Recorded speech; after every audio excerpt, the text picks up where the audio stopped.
Hello everyone, welcome back to Shikara Academy. So in today's video I am going to discuss the history of Telangana, how to study Telangana history, the strategy.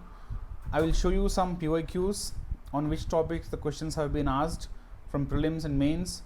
We can look at the strategy for Group 1 and Group 2 of TSPSC. So before starting with the syllabus analysis, I would like to inform that Shikara Academy is starting a integrated batch for UPSC along with Telangana Group 1 examinations.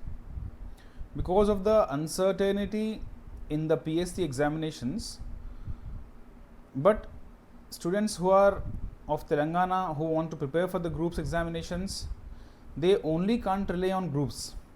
Hence, if we prepare for UPSC along with the Group 1, because there are many common subjects in both the examinations, if we are having such strategy, then we can give UPSC as well as TGPSC examinations. So this analysis is important for both Group 1 and Group 2 examinations. Now, let us understand the syllabus of Telangana history. We have ancient Telangana history, medieval history and modern history. Ancient history, which is having a weightage of 10 marks, medieval history having a weightage of 10 marks, and modern Telangana history is having a weightage of 30 marks. So this is how the syllabus is divided. In case of ancient history, we have kingdoms such as Shatavahanas, Ikshvakus and Vishnukundins. We study, even in Indian history, we study Vedic period, later Vedic period, then we study Mauryan Empire, and after studying Mauryan Empire, we also study the Buddhism and Jainism. Similarly, because Shatavahanas were contemporaries of Mauryan Empire. They were contemporaries of Mauryan Empire. Because of that reason, Buddhism and Jainism also has very much importance in Telangana history also.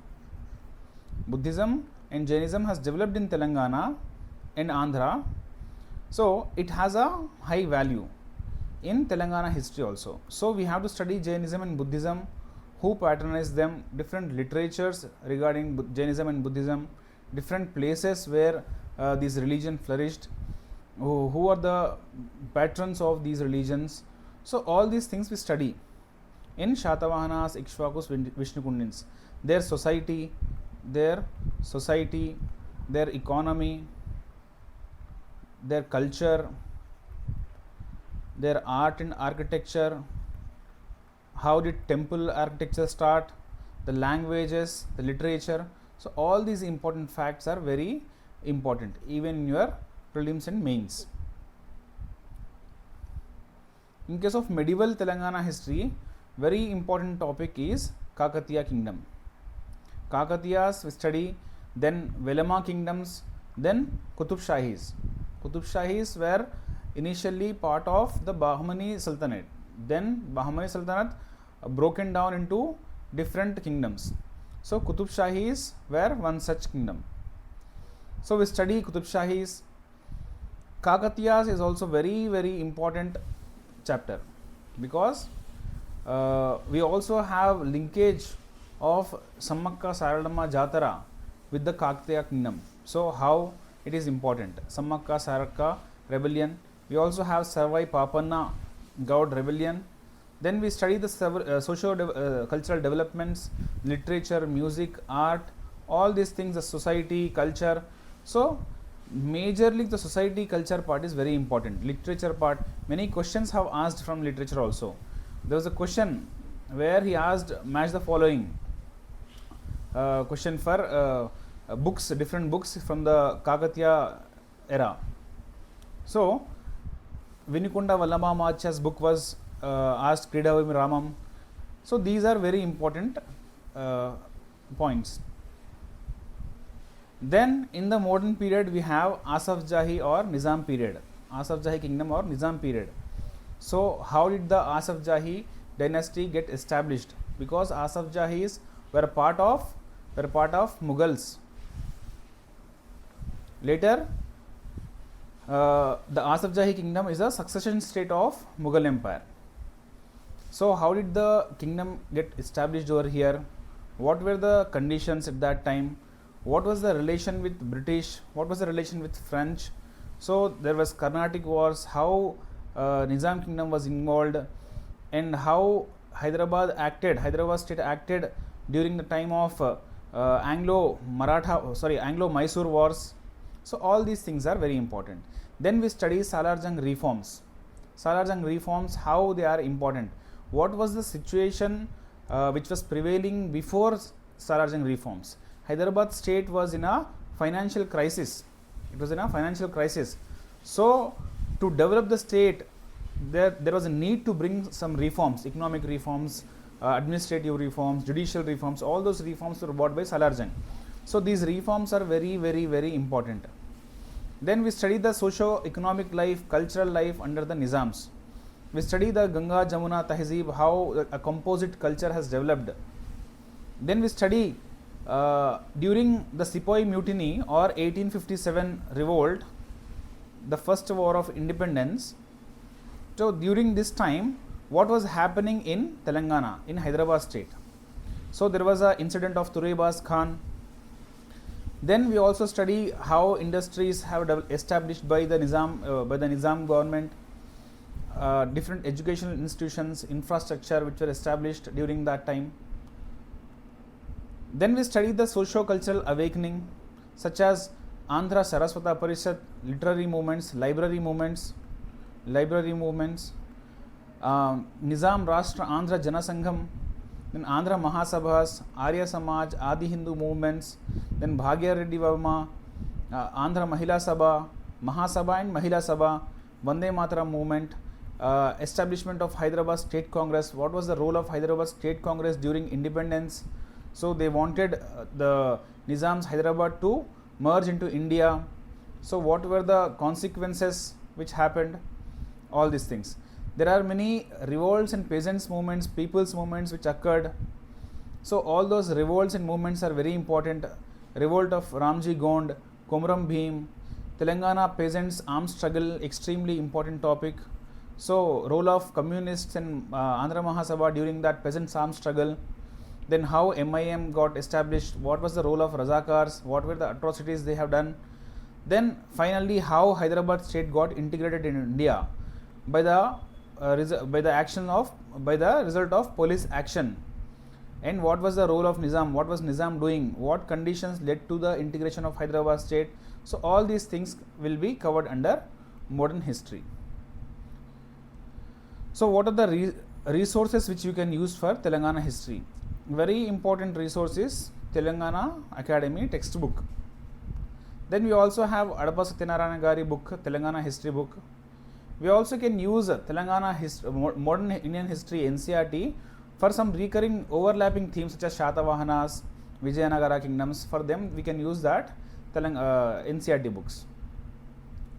So questions, I will give you an overview.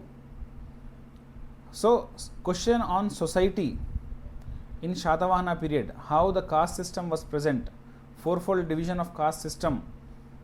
So when did it start? So joint family system. So these questions are on society of Shatavahanas. Then we have religion, Vedic religion. So in Telangana also we had Vedic religion, we had Buddhism, we had Jainism. So who developed what? So from this religion point of view, this question has been asked. Then we have question on Sufism in Telangana. So different names of different places is given. Then if you observe the questions, all the questions are present on culture, society, literature, etc. Here also it is based on architecture, Kush Mahal, where is it placed, Pratapa Charitra, Siddheshwar Charitra, Krida Viramam. So they contain descriptions on the fort of Varangal. So these type of questions on the inscriptions, architecture have been asked. So again, who patronized Vedic religion, who performed Ashwamedha Yaga. So society and culture questions have been asked. Again, architecture based on temple architecture, Baddageshwara temple built in Vemulavada. Kalyankara was a book on medicine on Prakrit. Then again, question on architecture, if Qutub Shahi architecture question was asked. Then a question was asked on the books and writers, who wrote which book. Then a question on the travelers, foreign travelers during the medieval period. In case of mains, questions have been asked on Qutub Shahi rulers, foundation to composite culture. So the question is on composite culture in Golconda or Hyderabad. So the question is asked on the composite culture and role of Qutub Shahis in establishing such composite culture. Then a question on peasants' armed struggle, which is very important topic. Then question on social cultural life in Shatavahanas and Ikshvakus, and Sammakka Saradamma Jatara. Then question on Salarjung reforms, Salarjung Diwan of Hyderabad, his role on his reforms. Then question on modern industries which were established by Nizams. Then question was asked on Dalit movements in the state. Then we have a question on Hyderabad State Congress. So how it acted to transform the state from autocracy to integration. So such type of questions majorly based on culture, literature, art, architecture. So those type of questions are asked. So Telangana history is also having equal weightage of Indian history. So it is very important to prepare that properly. Thank you all. We'll meet in the next lecture, next video.